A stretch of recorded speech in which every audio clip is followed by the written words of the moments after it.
Hola, el día de hoy voy a estar hablando sobre la novela europea del siglo XIX. Bueno, me morí un poquito intentando hacer un resumen de un montón de novelas que me han encantado desde hace muchos años, desde que era una niña que leía este tipo de literatura. Entonces, bueno, fue una tarea ardua intentar resumirla y va a ser una tarea todavía más difícil, pues como intentar que quede esto aquí en pocos minutos conversado. Obviamente esto merece, esto ni siquiera, o sea, esto sería un curso de un semestre, quizás incluso aún más, podría ser una carrera como tal para hacer todo, pues tener como este conocimiento. Entonces me disculparán la generalización que voy a hacer y que pase corriendo por novelas que de pronto ustedes quisieran que me detuviera más, pero bueno,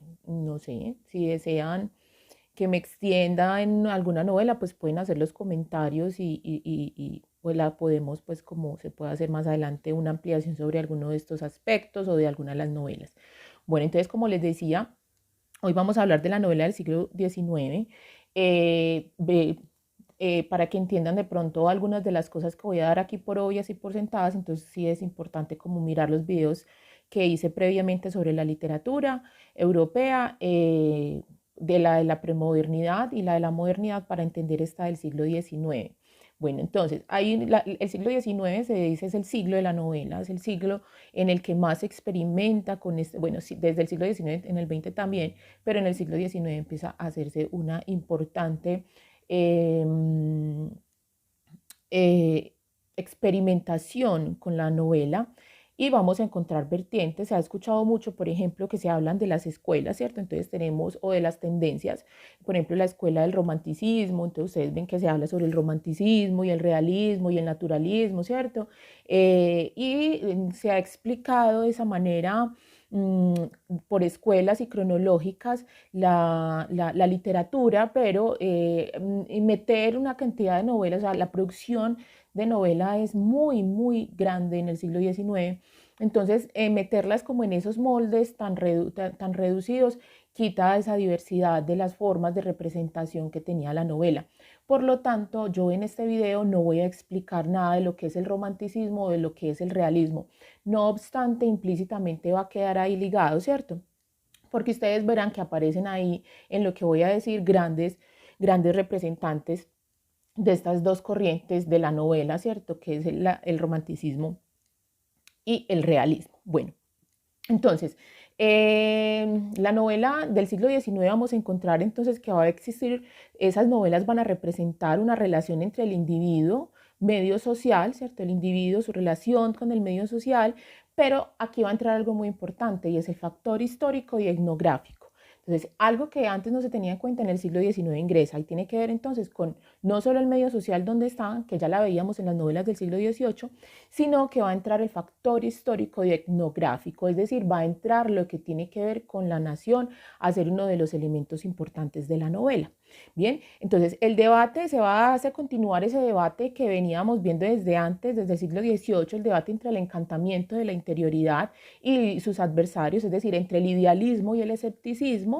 El idealismo entonces como esa independencia y ese espíritu fuerte que hay en los seres humanos, y el antiidealismo que se va a oponer a esa idea de que hay algo bello y algo bueno dentro de nosotros, y lo van a ver como un carácter ilusorio. Entonces van a aparecer en el siglo XIX unas nuevas representaciones. Vamos a encontrar entonces que los personajes, los seres humanos, van a estar arraigados al medio social, histórico y sociológico en el cual se encuentran. Vamos a encontrar ya una comunidad, entiéndase aquí la comunidad como la nación, ¿cierto? Unos sujetos que hacen parte de una comunidad llamada Nación X: Francia, Inglaterra, Alemania. Bueno, Alemania no tanto, para la segunda mitad del XIX sí, pero en la primera no. Y, y el amor, ¿cierto? El amor imposible entra a ser uno de los elementos importantes de la novela, que lo veíamos en alguna que otra novela del pasado, pero el amor como una situación de individuación sumamente importante, donde también se presentan los amores imposibles, se da en la novela del siglo XIX.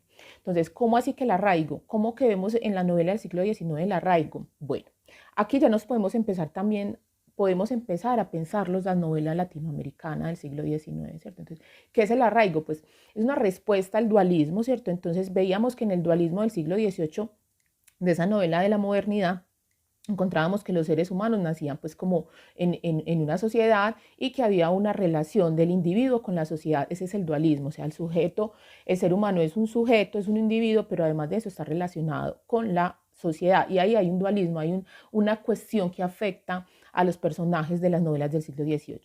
En el siglo XIX, entonces, el arraigo se crea como una respuesta a ese debate y a esas problemáticas de la novela anterior y se responde a partir del arraigo. ¿Cómo así? Primero, pues intenta moderarse ese dualismo, como les decía. Recuerden por allá que les hablaba en la premoderna, ¿cierto? Que existía el personaje del ermitaño, que era un sujeto que se alejaba, ¿cierto? En su alianza con la norma trascendente, con la divinidad, se alejaba, ¿cierto? Se apartaba. En ese poder de su propio pensamiento, entonces posteriormente en la novela de la modernidad empieza a reducirse el universo a un estado de objeto y se distancia entonces el ermitaño para examinar mejor ese mundo, pero también lo va a hacer el hombre racionalista de la Ilustración, se va a alejar de ese mundo para poder observarlo. Una vez superado el postulado de arraigo, ¿cierto? Es decir, cuando esto aparece en el medio social y en el medio natural, el individuo entonces debe abandonar el privilegio de la singularidad para someterse a la ley. Y esa ley es una ley que es creada por lo que viene posteriormente, que es la comunidad. Entonces, cuando el sujeto se somete a esa ley, va a tener una felicidad incierta, el hombre va a tener entonces una contradicción, la norma a la que debe obedecer, ¿cierto? En la que nace ese sujeto, donde está su arraigo, esa norma debe obedecerla, que es creada por una colectividad humana, ya no por algo divino, sino por una colectividad humana.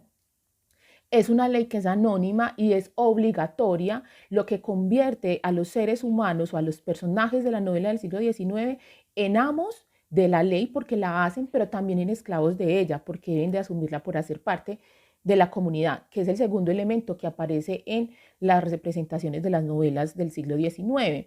Se afirma entonces la comunidad como un estado de hecho, los sujetos nacen en ese estado de hecho, no hay cómo renunciar a ellos. La tradición inmemorial hace que la identidad de estos seres humanos dependa de las costumbres, de los hábitos, de las instituciones en las que han nacido. Esa situación es tranquilizadora, podría ser tranquilizadora, pero también es humillante y agobia a los seres arraigados, ¿cierto? El tener que pertenecer a una sociedad, ¿cierto? Una sociedad moderna que los lleva a conducirse, que los fuerza a conducirse de una manera X, ¿cierto? De la cual no pueden escapar. Bueno, aparece también, como les decía, el amor imposible, es otra forma del amor diferente a como lo veíamos reflejado en otros momentos de la novela. En esa condición, por ejemplo, la pareja de enamorados debe afrontar un reto. Anteriormente, lo veíamos en la novela premoderna, la pareja escapaba de la hostilidad del mundo aliándose entre ellos dos y ambos se aliaban, ¿cierto? Era una pareja predestinada y se aliaban con Dios, con la divinidad, ¿cierto? Para poder resolver el problema que tenían en el mundo material, ¿bien? Luego, en la novela de la modernidad, se afirma esplendor moral del amor que experimenta cuando se produce el conflicto entre el amor y la existencia de la sociedad. Entonces así el alma bondadosa toma siempre la mejor decisión. En ese idealismo de la novela moderna, siempre los seres humanos, la verdad y la belleza está al interior del corazón. Entonces cuando se enamora, siempre se enamora de algo bueno, de algo que siempre va a ser positivo.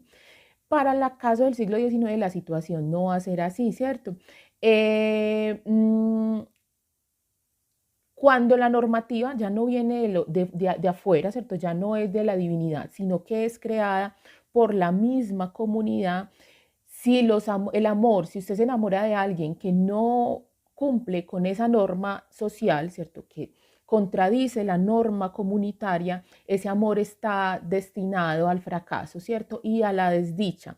El amor-pasión, entonces, se escapa de la norma comunitaria, adquiere una importancia excepcional para la expresión de la parte más profunda del individuo. Entonces, por eso el amor, porque lo consideran esa muestra de la individualidad de los seres humanos, entonces ese amor se va a convertir en un amor problemático y es como el único campo de libertad que pueden tener los individuos. Y en ese sentido usted ve que se enamoran de personajes que no deberían de, muchas de ellos no deberían de enamorarse, y esto va a generar entonces un fracaso y una angustia en los seres humanos. Por eso uno de los temas más trabajados o uno de los temas muy recurrentes durante el siglo XIX en esta idea del amor imposible va a ser el adulterio, ¿cierto? Relaciones adúlteras porque se enamoran de personas, una vez ya casados, de personas que no son las indicadas. Bueno, esa nueva configuración de la novela no impide que estas que les estoy hablando, ¿cierto? De que se hable del arraigo, de la comunidad y del amor imposible, no impide que la cuestión planteada por el idealismo moderno, que la que habíamos hablado antes, es decir, conciliar la representación del alma heroica con la representación verosímil del mundo, es decir, una descripción fehaciente, real, lo más parecida a la realidad del mundo, siga viva durante el siglo XIX, ¿cierto? Esto va a seguir haciendo parte de la novela del siglo XIX, lo que va a provocar que la verdad social e histórica de los conflictos representados tome más importancia. Es decir, especialmente en la primera mitad del siglo XIX, vamos a ver en la novela una recurrencia al método histórico y sociológico para explicar la situación de los personajes y para hacer la representación. Entonces, la verosimilitud social es manifestada por casi todos los novelistas del siglo XIX. Ahora, voy a dedicar, entonces voy a dividir esto en dos momentos, el idealismo de la novela del siglo XIX y su antítesis, que podría ser la novela anti-idealista o el escepticismo. Bueno, en el idealismo moderno tenemos entonces que en estas novelas se alojan, y aquí hay grandes novelistas, se alojan las almas bondadosas de manera creíble en el seno empírico del mundo empírico, en la sociedad, ¿cierto? No son esas almas bondadosas como casi angelicales y salidas de la realidad, sino que en el siglo XIX la verosimilitud y que los personajes parezcan reales va a ser bien importante. Entonces, van a seguir con el idealismo, ¿cierto? Con personajes bondadosos y buenos, pero estos personajes van a ser más creíbles, van a ser más reales. Posiblemente usted se los encontraría en la esquina, ¿cierto? En busca de esa belleza, de esa fuerza moral, se registra el universo para descubrir los héroes que pueden ilustrar esta situación, héroes que están sepultados en las brumas de la historia, perdidos en países exóticos o emboscados en los laberintos de la sociedad moderna. Encontramos entonces diversas formas de la novela, algunas de esas ustedes las podrían encontrar que las registran o catalogan dentro de lo que llamamos el romanticismo. Entonces encontramos, por ejemplo, la novela histórica de Walter Scott. Más adelante me detendré en cada uno de estos aspectos. En la novela exótica, por ejemplo, de Fenimore Cooper, lo encontramos en La gente invisible que aparece en las obras de Dickens. Lo encontramos en el realismo feminista de Charlotte Bronte y de George Sand. Lo encontramos en Los seres excepcionales de Balzac y lo encontramos también en las últimas manifestaciones del idealismo, que va a ser la novela de Víctor Hugo. Por su parte, el escepticismo moderno, algunos van a describir esas novelas, esta se va a dar más que todo en la segunda mitad del siglo XIX y algunos van a corresponder a lo que se llama el realismo. Algunos de ellos van a escribir con tono irónico y benevolente sobre la imperfección moral de sus personajes, mientras que otros van a examinar con una mezcla de simpatía, con una mezcla también de severidad, la propuesta individual de sus personajes. Encontramos allí entonces, por ejemplo, la Escuela de la Ironía, donde tendremos a Stendhal como uno de sus principales exponentes, la Escuela de la Empatía, donde tenemos a Jane Austen, la madurez del antiidealismo con los señores, con Flaubert, pues que es totalmente antiidealista. Tenemos a los hermanos Goncourt y a Zola, que estos dos sobre todo van a ser parte, estos dos últimos, de lo que se va a llamar el naturalismo. Y bueno, en esa escuela donde tenemos a Flaubert, a los hermanos Goncourt y a Zola, la podemos llamar la escuela de la amargura. Arranco entonces con el idealismo. Entonces, en la novela histórica, pues tenemos al insigne y muy importante Walter Scott, ¿cierto? El padre de la novela histórica, uno de los primeros que va a observar el método histórico y va a leer filosofía de la historia con el fin de hacer este tipo de novelas. Bueno, los idealistas del siglo XIX tuvieron que admitir que la dificultad de las almas ideales para vivir en el mundo contemporáneo. Por ello propusieron entonces descubrir los medios sociológicos e históricos en que éstas nacen y progresan. Por eso es importante la historia en el siglo XIX. En la novela vuelven a la tradición del análisis moral inaugurado por la novela corta del siglo XVIII que ya he mencionado anteriormente y a la precisión descriptiva de Richardson, poniendo al servicio de la verosimilitud social e histórica. Aparecen varios autores, como les dije ahí, solo voy a hablar de Walter Scott, aunque hay otros. La cuestión que se pregunta aquí, la pregunta que se hace la novelística en este momento, ¿es posible concebir un héroe que sea históricamente plausible y que muestre su generosidad a pesar de su nacimiento, sino a causa de este? Los elementos conceptuales necesarios para resolver esta pregunta se encontraban entonces en la filosofía de la historia que venía de la segunda mitad del siglo XVIII. Esta filosofía había advertido el desfase que existía entre las novelas que leían las personas que eran de unos héroes, ¿cierto? De unos héroes que ya no correspondían a su momento, al momento histórico que estaban viviendo, ¿cierto? Y al interés que este tipo de narrativas heroicas despertaban en las personas del siglo XIX. Bien, aparecen entonces teorías en la filosofía de la historia como la de Vico, que dice, por ejemplo, que la narrativa se ha presentado en tres momentos: uno donde se hablaba de una imaginación religiosa, ¿cierto?, muy apegada a la divinidad; otro momento donde hay una imaginación de carácter heroico, ¿cierto?, las grandes hazañas de los héroes, y que se tenía que dar paso, o se estaba dando paso a una narrativa que estaba apelando a la razón. Ahí entonces Scott soluciona el problema interno que tenía la novela, ¿cierto? El problema de la verosimilitud del heroísmo, ¿cierto? Unos héroes que fueran reales para el siglo X, finales del XVIII, principios del XIX. Presentó entonces a los lectores unos personajes grandiosos, alejados del presente, ¿cierto?, verosímiles al incluir el realismo descriptivo, ¿cierto? Entonces hace novela historia donde describe una cantidad de costumbres y de situaciones en un pasado, y gracias a esa visión que vincula la grandeza de las almas a las costumbres arcaicas de naciones como por ejemplo Escocia, naciones guerreras, ¿cierto? Gran parte de lo que nosotros pensamos y creemos que es Escocia se lo debemos a lo que dice el señor Walter Scott, que en su momento observa el mundo escocés y empieza a crear una cantidad de personajes heroicos, ¿cierto?, creíbles y verosímiles sobre un pasado de Gran Bretaña, que va amarrando pues como esa idea de la historia de la nación inglesa. Entonces, esas almas, ¿cierto?, arcaicas de las que él habla, ¿cierto?, que nos hablan de ese heroísmo, de esos antecedentes heroicos de esas naciones guerreras, esas costumbres que pueden ser celebradas en el mundo original, pero también en el mundo en el que ellos están, en el mundo del siglo XIX,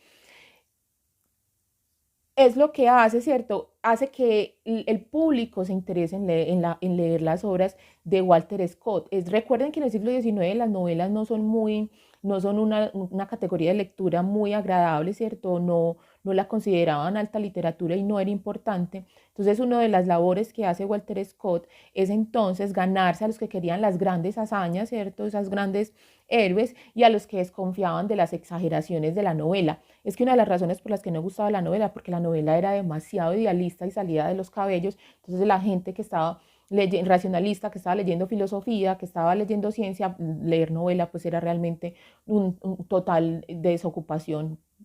Bueno, ahí aparecen entonces obras de Walter Scott sumamente importantes para la historia de la literatura, como Waverley, que es una de sus primeras novelas, y más adelante pues Ivanhoe va a escribir mucha novela, va a ser el padre de la novela histórica y va a ser sumamente leído para poder sacar de alguna manera la fórmula del éxito que él tiene. El método de Scott entonces mezcla los diversos motivos y procedimientos narrativos heredados de la prosa del siglo XVIII. Ninguna novela, ningún novelista es absolutamente original y parte de cero. Siempre hay unas lecturas posteriores que posibilitan que este sujeto pueda entrar en el horizonte de expectativas, o incluso, como en el caso de Scott romper el horizonte de expectativas y generar una nueva corriente, una nueva idea, una nueva forma para la novela. Bueno, entonces la representación de la grandeza del alma lo hace Scott, la brutalidad de las aventuras picarescas lo mira Scott y lo une a sus novelas, la precisión de los detalles perceptivos y sociales y el uso de la voz irónica y benevolente del narrador omnisciente son elementos que él rescata de la narrativa previa a él para hacer su novelística. De alguna manera, esto es una síntesis de todo lo que se había escrito. Scott entonces inauguró un vasto campo temático para la narrativa al descubrir la discontinuidad y diferenciación del mundo humano según las dimensiones de la historia, la geografía y la estratificación social. La tarea de muchos novelistas posteriormente a Walter Scott va a ser entonces en descubrir y catalogar esas nuevas especies de grupos sociales e históricos. El pensamiento de la novela pasa entonces de una antropología general, que así se venía haciendo, a la antropología comparativa, cuyo objeto entonces era la diversidad de los vínculos establecidos por las comunidades humanas. A la par de la novela histórica aparece entonces el exotismo, la novela exótica, que son aquellas novelas que ya no toman solo la distancia temporal, sino que toman una distancia espacial, es decir, en ese mismo momento pueden irse a sociedades arcaicas, a sociedades, bueno, arcaicas no, a sociedades que están en ese momento, pero que tienen costumbres de acuerdo a la idea de civilización de ese momento en Europa, arcaicas. No se van a dedicar tanto pues como a la veracidad, ¿cierto? Van a garantizar la veracidad de los acontecimientos, la veracidad de los personajes, van a estar muy enfrascadas en el marco autobiográfico, en consideraciones eruditas sobre las poblaciones que los personajes europeos van a visitar, ¿cierto? Pero van a evocar situaciones muy empíricas, muy reales, situaciones muy que podrían suceder, muy de la vida real, nada traído de los cabellos, y se van a dedicar mucho, sobre todo, a ver cómo el encuentro de esos dos mundos, ¿cierto? A narrar el encuentro de esos dos mundos.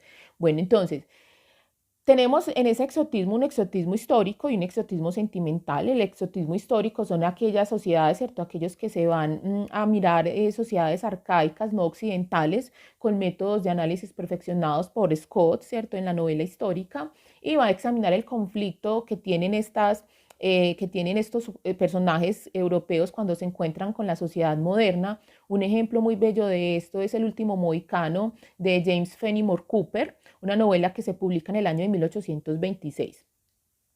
Y la novela, por ejemplo, exótica de carácter sentimental, se va a preocupar menos por el exotismo de las sociedades arcaicas y se va a preocupar más, como les decía, por ese encuentro de los dos mundos, ¿cierto? Esa sorpresa que tienen los seres civilizados al encontrarse con los salvajes y descubrir la riqueza moral y afectiva de los salvajes. Por ejemplo, eso lo vemos, o de personas antiguas, eso lo vemos, por ejemplo, en Crónicas Antiguas de Stendhal y también lo vemos en Graciela de Lamartine. Bueno, y también en Los Cosacos de Tolstoy, que se publica por allá en 1863. Bueno, otra forma del idealismo. Entonces, la grandeza de las gentes invisibles, y aquí entro pues entonces a hablar de uno de mis grandes amores, pasaré fugazmente por él. Bueno, entonces tenemos unos países que para ese momento son los países civilizados, son Inglaterra, Francia y lo que hoy llamamos Alemania, que todavía no está muy organizado como lo vemos en la segunda mitad del siglo, no, es que Alemania, pero bueno, Alemania, básicamente estoy hablando de las ciudades más importantes de lo que hoy es Alemania. La búsqueda de las almas bondadosas entonces la van a hacer, en este idealismo la van a hacer como lo hacía Richardson. Richardson va a ser sumamente importante y Fielding van a ser muy importantes para el desarrollo de la novela, la evolución literaria. Entonces, el ideal en el corazón de la gente ordinaria va a seguir dos vías en este tipo de novela idealista. Uno, la aspiración igualitaria antes que el carácter excepcional de los personajes, y va a describir los tesoros de la humanidad ocultos en el interior de seres ordinarios. Y por otro lado, otra vía es buscar en la sociedad héroes verdaderamente fuera de lo común. En este tipo de novelas idealistas vemos entonces que los protagonistas van a ser de los fondos más bajos de la sociedad. Entonces vamos a encontrar, por ejemplo, niños expósitos, campesinos, artesanos pobres, prostitutas, enfermos, bueno. Y esto se ve sobre todo, como les decía, en la obra de Charles Dickens en inglés, ¿cierto? Y especialmente, pues yo creo que en muchas, pero especialmente en Oliver Twist. Oliver Twist, ¿cierto? Recuerden la historia de este huérfano que lo dejan en un orfanato y bueno, le pasan de todas las cosas, pero que es un chico que el interior de su corazón es alguien bueno, ¿bien? Y detrás de él hay un pasado horrible, es decir, no es él el que comete errores ni nada, sino que ya tiene, como por decirlo, una mancha, un peso que tiene desde antes de nacer. Bueno, entonces en Dickens encontramos, por ejemplo, la lucha entre el bien y el mal, que tiene una dimensión que escapa a los combatientes, por ejemplo, eso, el bien y el mal escapa de Oliver Twist, pues su origen se halla en el pasado, en conflictos de generaciones precedentes. Entonces, el arraigo, por ejemplo, en Dickens, especialmente en Oliver Twist, no es simplemente de orden social histórico, sino que también es de carácter moral.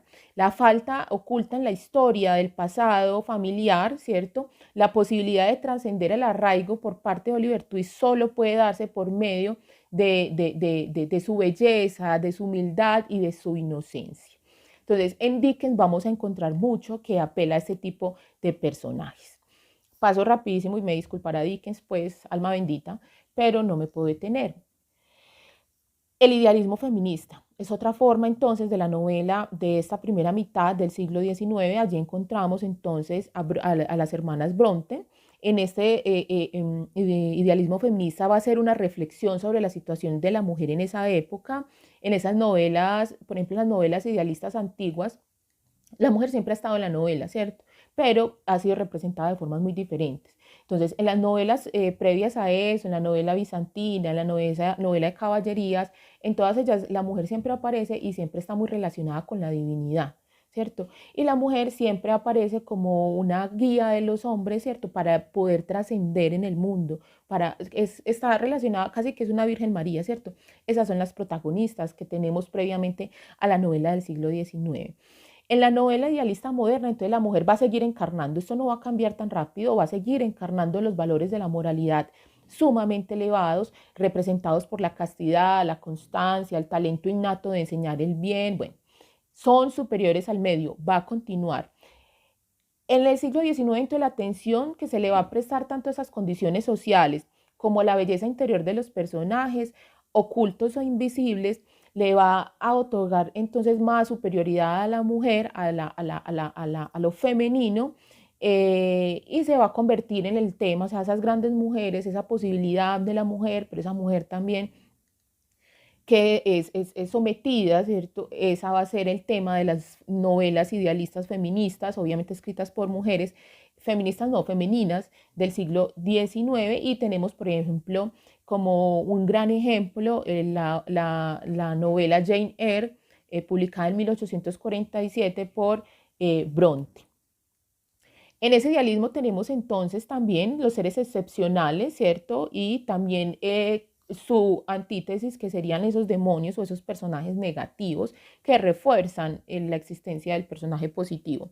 Bueno, aquí voy a hablar también rápidamente de otro de mis grandes amores, que va a ser Balzac, y también voy a salir rapidito de él, no me puedo detener. Entonces, en este tipo de idealismo, entre el bien y el mal, ¿cierto? No busca solo seres ordinarios de gran corazón, como lo hacía la novela del siglo XVIII, sino seres verdaderamente excepcionales. Y lo vemos en Balzac, lo vemos en Alejandro Dumas, padre, lo vemos en Víctor Hugo y también en Eugenio Sue. Balzac, por ejemplo, creó novelas que, no, Balzac crea una teoría, o sea, crea toda una tesis, ¿cierto? Su obra es una tesis que él tiene sobre la humanidad, y se llama así, la comedia humana. Toda la obra de él se llama la comedia humana.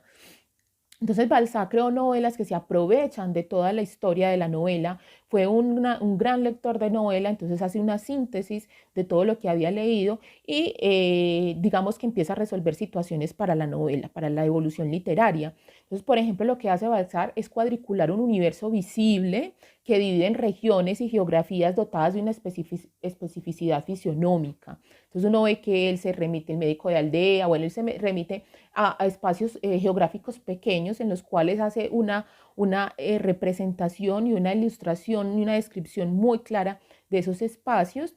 Balzac entonces consideraba, por ejemplo, que las personas son producto de su ambiente. Eh, se, eh, él descansa sobre una teoría de la naturaleza social inspirado, por ejemplo, en Luis de Bonald y también en Augusto Comte. Balzac entonces asumía el papel del narrador omnisciente y por medio de este narrador omnisciente explicaba cosas y dejaba clara allí su explicación teórica y se preparaba en medio de su narrativa para conversar con sus lectores sobre el sentido social y el sentido moral de los acontecimientos que presentaba en sus novelas. En el siglo XIX, entonces, miren que ya lo he dicho varias veces, la omnisciencia del autor, su humor van a garantizar la verosimilitud de los hechos. Bueno, la comedia humana, como les decía, es un repertorio de tipos sociales franceses muy amplio y de comportamientos que no se puede reducir a una sola de las, digamos, solo al romanticismo. Cuando lo ubican, vemos que ubican una parte en el romanticismo y otra parte en el realismo, es decir, su novela es sumamente amplia, su novelística es muy amplia y es muy difícil pues como limitarla a una explicación. Eso sí es dejarlo claro, fue uno de los principales exponentes del idealismo del siglo XIX. Su idealismo es complejo, es muy diverso, se dedica tanto a la representación de la virtud diseminada en los rincones más oscuros, como también a la representación de los seres más excepcionales que se elevan por encima del mundo, por encima de los demás.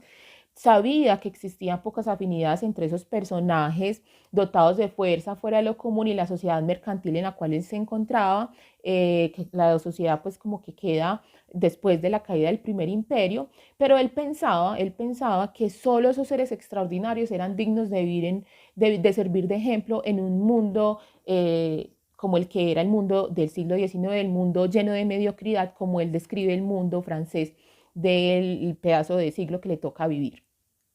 Balzac entonces dotaba a sus personajes de dos dimensiones modernas e inéditas. Esto se lo debemos entonces a Balzac. Primero, la especialización profesional. Entonces aquí ya aparecen personas profesionales en el términos modernos, es decir, hay división social del trabajo en la obra de Balzac. Hay quienes dicen pues que para entender a Marx es bueno leer a Balzac. En él hay división social del trabajo, entonces encontramos especialización profesional, hay unas vocaciones concretas, el sujeto moderno es un sujeto que tiene claras sus vocaciones y de acuerdo a eso entonces puede ejercer una profesión liberal. Entonces tenemos vocaciones concretas en personajes como en Blanchon, que es médico, como en Derville, que es notario, como Brideau, que es pintor, como d'Artés, que es filósofo, ¿cierto? Entonces encontramos estas categorías muy modernas y segundo, la posibilidad de la decadencia. Es decir, usted puede ser un personaje bueno, pero eso no quiere decir que usted vaya a permanecer siempre siendo bondadoso, sino que puede llegar a tener una decadencia, es decir, de estar muy bien a caer a hacer algo malo. Entonces, en la obra de Balzac ustedes nunca van a encontrar ayuda divina, aunque Balzac es religioso y tiene afecto por lo católico, no vemos como la ayuda divina en los personajes. Por eso entonces los personajes que están dotados de unas cualidades y de unos talentos deben de saber usar esos talentos y aquellos que no los usan o que los usan mal, que no los usan en beneficio, se van a convertir en esos demonios, se van a convertir en esos personajes negativos, porque para Balzac entonces quien no usa sus talentos no está bien dentro de esta sociedad. Y en él entonces van a aparecer, en esa comedia van a aparecer tres tipos de héroes. Uno va a ser el justiciero, ¿cierto? Otro va a ser el genio del arte y el otro va a ser el bienhechor, la persona que se va a arriesgar por el bien de la humanidad, como sucede, por ejemplo, en el caso de Eugenia Grandet. También aparecen personajes negativos, como lo decía al principio de esta parte, son aquellos dotados de un gran talento pero que no lo saben usar y usan eso, pues eso no queda impunemente, como que la vida castiga a quien no usa bien sus talentos y sus dones, pero les otorga un rostro humano, o sea, son malos pero tienen un rostro humano.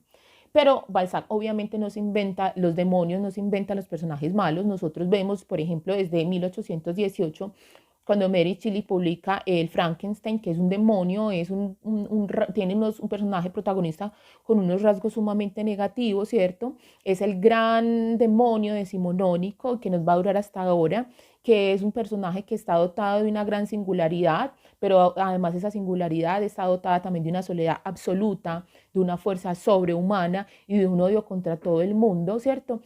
En esta obra de Chile y que vamos a heredar y que vamos a encontrar en Balzac, entonces lo que vamos a encontrar es que el método de la imperfección, ¿cierto? Tener un personaje tan imperfecto, tener un demonio, refuerza entonces lo que es la bondad y lo que es el idealismo. O sea, poner la antítesis dentro de la novela me permite reforzar mi tesis idealista.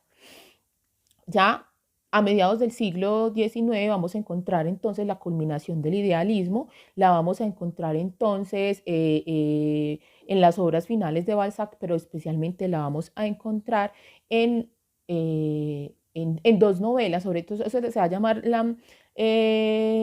novelas populares. Entonces, por ejemplo, encontramos allí Los misterios de París de Hugo y El conde de Montecristo de Alejandro Dumas padre. Estos personajes entonces de estas novelas populares van a tener gran fuerza, van a ser inteligentes, van a tener mucho dinero.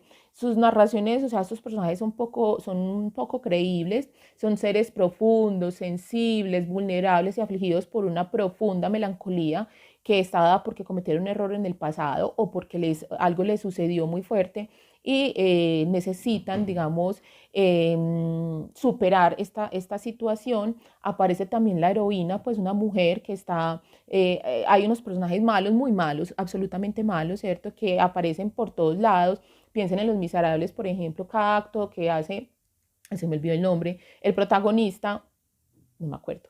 O sea, es como si el enemigo siempre estuviera respirando detrás de él, o sea, nunca se aleja, o sea, por donde camina el bienhechor, camina también el malhechor. Entonces encontramos mucho, a veces muy salida, o sea, aquí el idealismo, ahí ya como la última patadita de ahogado del idealismo, donde busca llevarse entonces unos personajes muy buenos y unos personajes muy malos, pero a veces no tan verosímiles estos personajes, porque la idea más importante de Hugo, pero también de Alejandro Dumas, es sostener su idea sobre el idealismo, valga la redundancia. Bueno, ahí les dejo entonces como una novela que sería ejemplo de este final del idealismo, de las últimas novelas también que se consideran dentro del realismo, del romanticismo. Vamos a tener a Los Miserables de Víctor Hugo. Bien, voy a hacer una segunda parte porque esto me está quedando muy largo, entonces nos vemos en la segunda parte de esta misma temática sobre la novela del siglo XIX.